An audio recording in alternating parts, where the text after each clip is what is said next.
नमस्कार दोस्तों, आप सबका बहुत बहुत स्वागत है हमारे YouTube चैनल पर। दोस्तों, हम बिहार के भूगोल का अध्ययन कर रहे थे, उसी क्रम में यह चौथा वीडियो है। हम इस वीडियो में बिहार की जलवायु के संदर्भ में अध्ययन करेंगे, या कहें हम बिहार की जलवायु से जुड़े सभी पहलुओं को एक एक करके देखेंगे। तो हम सबसे पहले बात करते हैं कि आखिर जलवायु क्या होती है।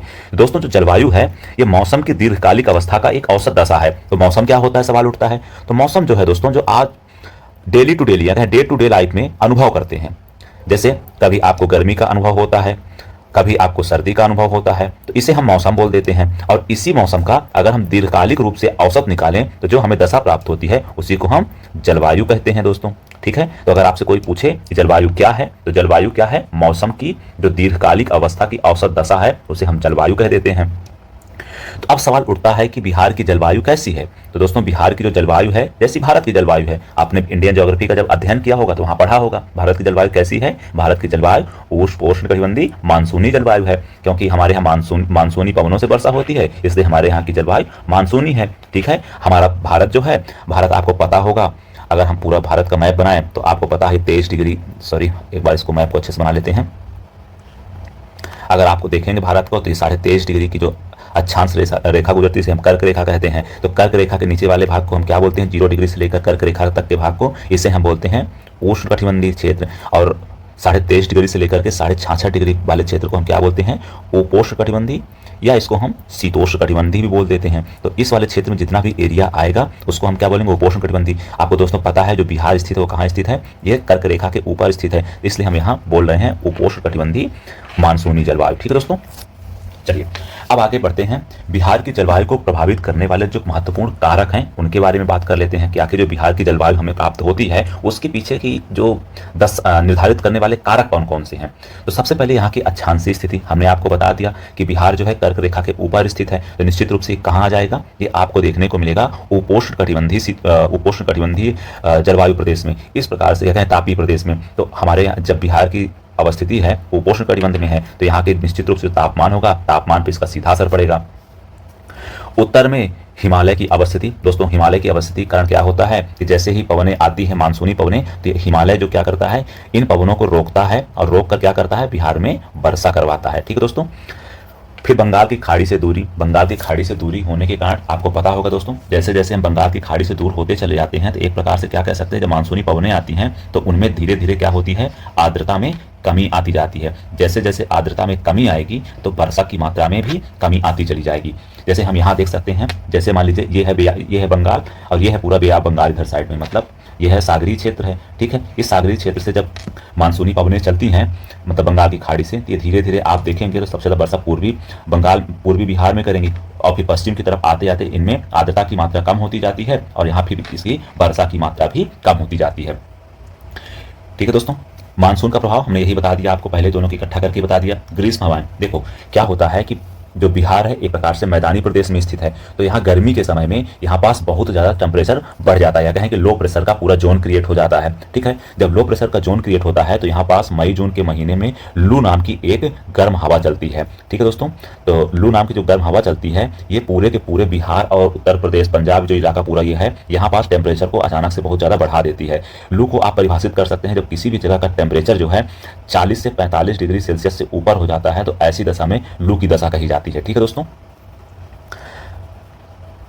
उसके अलावा बिहार में उच्चावच जो है वो बिहार की जलवायु को भी प्रभावित करता है, या कहें वर्षा की मात्रा को प्रभावित करता है, वनस्पतियों को प्रभावित करता है। ठीक है दोस्तों, अब हम बात कर लेते हैं कि थोड़ा यहाँ जो वर्षा होती है उसके प्रतिरूप को थोड़ा देख लेते हैं। जैसे मानसूनी पवनें पूर्वी बंगाल में प्रवेश करती है तो यहाँ सर्वाधिक वर्षा करती है। सबसे ज़्यादा वर्षा बिहार में कहाँ होती है, किशनगंज में होती है। किशनगंज में कितनी सेंटीमीटर वर्षा होती है, तो 215 सेंटीमीटर वर्षा किशनगंज में होती है। लेकिन जब ये हवाएं जैसे जैसे पश्चिम की ओर आती हैं इनमें आर्द्रता की मात्रा क्या होती चली जाती है, आर्द्रता की मात्रा में कमी आती चली जाती है, तो इसमें वर्षा की मात्रा में भी कमी आती चली जाएगी। और आपको दोस्तों पता होगा बिहार के उत्तर में ही क्या है, हिमालय है, और हिमालय की अवस्थिति कारण जब ये पवनें हिमालय से आके टकराएं और फिर ऐसे वापस आती है दक्षिण की तरफ, तो दक्षिण तरफ आती हैं तब भी इनमें वर्षा की मात्रा में लगातार कमी आती चली जाती है। तो आप पाएंगे जो बिहार का उत्तरी भाग है यहाँ तो वर्षा ठीक ठाक हो जाती है, परंतु जैसे जैसे हम दक्षिण में आते हैं वर्षा की मात्रा में कमी आती चली जाती है। तो आप पाएंगे बिहार का एक जिला पड़ता है जहानाबाद, जहां बिहार में सबसे कम वर्षा होती है, लगभग 57 सेंटीमीटर ही केवल वर्षा होती है। देखो अब आप सवाल करेंगे गया में वर्षा कम हो सकती है, तो दोस्तों आपको पता होगा जो गया है यहाँ पास ही पठार है, यहाँ दक्षिण का पठारी क्षेत्र है, तो यहाँ पास भी छोटी छोटी पहाड़ियां हैं, और इधर आप कैमूर क्षेत्र में आपको पता होगा विंध्यान की पहाड़ियां हैं, और इधर आपने देखा होगा कि इधर साइड भी पहाड़ियां हैं। तो इन पहाड़ियों की वजह से इस एकदम दक्षिण वाले क्षेत्र में थोड़ी वर्षा की मात्रा ज्यादा हो जाती है, क्योंकि इन वर्षा जो ये मानसूनी पवनें इधर आ रही होती है दक्षिण की तरफ, ये क्या होती है पहाड़ियों से टकरा करके वर्षा कर देती हैं, लेकिन जहानाबाद जो एक प्रकार से वृष्टि छाया प्रदेश पड़ जाता है, इस वजह से यहाँ वर्षा कम होती है। ठीक है दोस्तों, तो आप ये बात ध्यान रखिएगा। अब बिहार का सबसे गर्म जिला कौन सा है, तो आप देखें तो ये तो गया जिला ही है, और सबसे ठंडा जिला कौन सा है, तो ये भी गया जिला ही है। ठीक है दोस्तों, उम्मीद है अब आपको एक कॉन्सेप्ट यहाँ का सारा कुछ समझ में आ गया होगा। अब हम बिहार के जलवायु के वर्गीकरण की जब बात करते हैं तो कई सारे जो भूवैज्ञानिक लोग हैं या कहें जलवायु वैज्ञानिक लोग हैं, उन्होंने इसका निर्धारण किया है। तो आप बस इसका नाम ध्यान रख लीजिए, नाम ही आपसे पूछा जाएगा। तो बिहार का जो है उत्तरी बिहार को बेसिकली दो भागों में बांटते हैं, आपको पता होगा। बिहार को हम दो भागों में बांटते हैं। अगर हम बिहार के मैप को ऐसे बनाएं, अगर ये बिहार का मैप हमारा हो गया, इसको हम दो भागों में बांट दिया, तो कोपेन जी कहते हैं कि बिहार को, उत्तरी बिहार को इन्होंने CWG नाम दिया है। तो आप ये बस ध्यान रखिएगा, CWG जो बोला उत्तरी बिहार को कोपेन ने बोला है, वही दक्षिणी बिहार को इन्होंने AW नाम दिया है। जब हम बात करते हैं त्रिवार्था जी की, तो त्रिवार्था जी क्या करते हैं कि त्रिवार्था जी उत्तरी बिहार को क्या बोलते हैं, CAW बोलते हैं। ठीक है, और वहीं दक्षिणी बिहार को त्रिवार्था जी भी AW बोलते हैं। तो मतलब AW तो आपको याद ही नहीं करना, AW दोनों में है, CAW और CWG दोनों को अलग अलग करके याद रख लीजिएगा। थानथ्रुएट की जब बात करते हैं तो उत्तर पश्चिमी जो है, उत्तर पश्चिमी इन्होंने थोड़ा सा जलवायु का जो विभाजन किया वो थोड़ा अलग तरीके से किया। ये कहते हैं कि देखो ऐसा है कि जो ये उत्तर पश्चिमी क्षेत्र है, ये वाला क्षेत्र है, इसको इन्होंने कहा कि ये है CBW। ठीक है, और उसके बाद जो शेष बिहार बच गया, इसको इन्होंने नाम दे दिया CAW। तो कुल मिलाकर आप ये नाम ध्यान रखना, क्योंकि प्रीलिम्स में कई बार सीधे नाम पूछ लेता है, तो आप उसमें कंफ्यूज मत होइएगा। मेरा कहने का मतलब ये है, इसलिए मैंने इसको आपको बता दिया है। ठीक,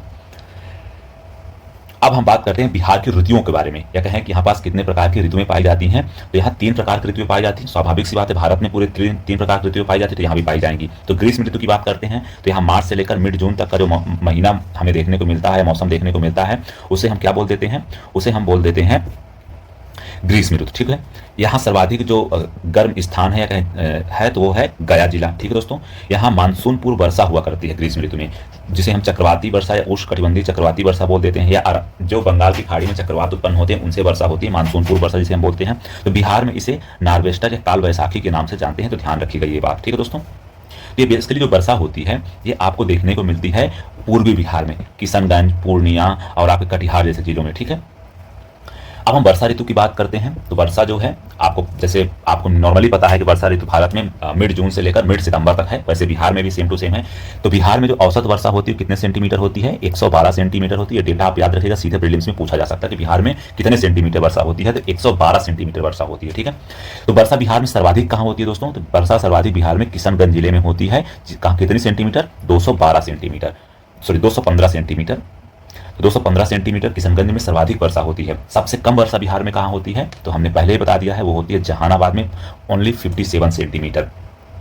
अब प्रश्न उठता है कि बंगाल की खाड़ी से आने वाली जो मानसूनी पवनें होती है उससे सर्वाधिक वर्षा होती है, अरब सागर से आने वाली पवनों से सर्वाधिक वर्षा बिहार में होती है। तो ध्यान रखिएगा, बंगाल की खाड़ी से आने वाली जो मानसूनी पवनें हैं उन पवनों से सर्वाधिक वर्षा बिहार में होती है। तो ये बात आप नहीं भूलिएगा, इंपॉर्टेंट टॉपिक है, ये इंपॉर्टेंट पॉइंट है, और ये सवाल में सीधे आपके कॉन्सेप्ट के रूप में बन के आ सकता है। ठीक है, शीत ऋतु की जो हम बात करते हैं तो दोस्तों मध्य अक्टूबर से लेकर फरवरी तक का जो महीना होता है उसे हम शीत ऋतु के रूप में जानते हैं। बिहार में सर्वाधिक ठंडी जो है वो गया जिले में ही देखने को आपको मिलती है। यहाँ गर्मी और ठंडी दोनों जो है वो गया जिले में ही है। ठीक है, यहाँ शीतोष्ण चक्रवात से शीतकाल में वर्षा होती है। ठीक है, जिसमें मुख्य रूप से वेस्टर्न बिहार और मध्य बिहार में यह वर्षा देखने को मिलती है। रबी के फसल के लिए, गेहूं की फसल के लिए बहुत ही उपयोगी वर्षा होती है। ठीक है मित्रों, और सबसे अगर हम ठंडे महीनों की बात करते हैं तो बिहार में सर्वाधिक जो ठंड पड़ती है वो लास्ट दिसंबर और 2 जनवरी जो है मुख्यतः ठंड यहाँ पड़ती है बिहार में। अब हम बात करते हैं बिहार में कृषि जलवायु प्रदेशों को। देखो दोस्तों, क्या होता है कि अगर कृषि को बहुत अच्छे तरीके से, उत्पादन तरीके से उसको बहुत प्रोडक्टिव बनाने के लिए अगर कार्य करना है तो आपको वहाँ की कृषि को जलवायु के साथ कोरिलेट करके आपको करना पड़ेगा। तो कृषि की दशा और फसल वर्गीकरण के आधार पर इसका निर्धारण किया गया है। तो बिहार को 3 कृषि जलवायु प्रदेशों में बांटा जाता है। सबसे पहले प्रश्न आ सकता है कि बिहार में कृषि जलवायु क्षेत्र कितने हैं, तो आपको पता होने बिहार में 3 कृषि जलवायु क्षेत्र हैं, जिसको नाम दिया गया है जोन 1, जोन 2 और जोन 3 को। ठीक है, जोन 1 में जो है 13 डिस्ट्रिक्ट आते हैं, जोन 2 में 8 डिस्ट्रिक्ट आते हैं, जोन 3 में जो है कुल मिलाकर 17 डिस्ट्रिक्ट आते हैं, परंतु जोन 3 को जो है 2 भागों में बांटा गया है, 3A में 6 डिस्ट्रिक्ट और 3B में 11 डिस्ट्रिक्ट। आप इसको मैप में एक बार देख लीजिए इन जोन्स को। ये है आपका जोन 1, ठीक है, ये है आपका जोन 2 और ये है आपका जोन 3। ठीक है दोस्तों, उम्मीद है आपने ये देख लिया। अब हम बात करते हैं जोन 1 के बारे में। तो सबसे पहले आप ध्यान रखिएगा, ये बिहार का एरिया वाइज अगर हम बात करते हैं तो सबसे बड़ा जो है एग्रो क्लाइमेटिक जोन है। फिर से सुन लीजिए, बिहार का सबसे बड़ा एग्रो क्लाइमेटिक जोन जो है जोन 1 है, जो बिहार के कहां पड़ता है, बिहार के उत्तर पश्चिम क्षेत्र में जो हमें देखने को मिलता है एग्रो क्लाइमेटिक जोन। ये बिहार का लार्जेस्ट, एरिया वाइज बात कर रहा हूं, लार्जेस्ट एग्रो क्लाइमेटिक जोन है। यहाँ जो वर्षा होती है 104 से लेकर 145 सेंटीमीटर वर्षा होती है। यहाँ मुख्य रूप से खादर मृदा पाई जाती है। यहाँ गन्ना, धान, गेहूं, अरहर, मक्का की खेती मुख्य रूप से की जाती है। ठीक है दोस्तों, अब हम जोन सेकंड की बात करते हैं तो ये बिहार का सबसे छोटा या कहें सबसे स्मॉलेस्ट जो है एग्रो क्लाइमेटिक जोन है। यहाँ वर्षा 120 से लेकर 140 सेंटीमीटर तक एवरेज रूप से होती है। यहाँ भी खादर मृदा पाई जाती है। जूट, चाय, धान, मक्का अगर आपको कहीं कृषि देखने को मिलती है वो है आपका जोन सेकंड में। ठीक है दोस्तों, जोन सेकंड में आपको मुख्य रूप से जूट, चाय, धान और मक्का की खेती देखने को मिलती है। अब हम जोन थर्ड की बात करते हैं। जोन थर्ड को 2 भागों में बांटा गया था, जोन थर्ड ए और थर्ड बी में। ठीक है दोस्तों, यहाँ मुख्य रूप से कौन सी मृदा पाई जाती है दोस्तों, यहाँ बांगर मृदा पाई जाती है। बांगर मृदा का मतलब वह मृदा है जहां पास बाढ़ नहीं आती है, जबकि खादर मृदा वह मृदा है जहां पास लगभग हर साल बाढ़ आती है। तो यहाँ कितने सेंटीमीटर वर्षा होती है इस प्रदेश में, तो यहाँ वर्षा होती है 95 से लेकर 115 सेंटीमीटर के बीच। यहाँ पास गेहूं, दाल, अरहर और चना जैसी फसलों का उत्पादन किया जाता है। बिहार का सबसे बड़ा कृषि जलवायु प्रदेश अगर हम डिस्ट्रिक्ट के आधार पर बात करते हैं तो जोन थर्ड है, या कह सकते हैं कि दक्षिण बिहार का जो क्षेत्र है वो सबसे बड़ा एग्रो क्लाइमेटिक जोन हो जाता है अगर हम डिस्ट्रिक्ट के आधार पर बात करते हैं, सर्वाधिक डिस्ट्रिक्ट के बेसिस पर। और अगर हम एरिया के आधार पर बात करते हैं तो बिहार का सबसे बड़ा एग्रो क्लाइमेटिक जोन कौन सा है, तो आप ध्यान रखिएगा नॉर्थ वेस्ट में जो जोन आपका फर्स्ट है, यह बिहार का सबसे बड़ा एग्रो क्लाइमेटिक जोन है। ठीक है, एरिया के आधार पर। तो दोस्तों इस वीडियो में इतना ही, हम आपसे फिर मिलते हैं अगले वीडियो में। बिहार के ड्रेनेज सिस्टम के बारे में बात करेंगे। उम्मीद है हमारा यह प्रयास आपको बहुत पसंद आ रहा होगा। आपका हमसे जुड़ने के लिए बहुत बहुत धन्यवाद। Thank you. जय हिंद, जय भारत।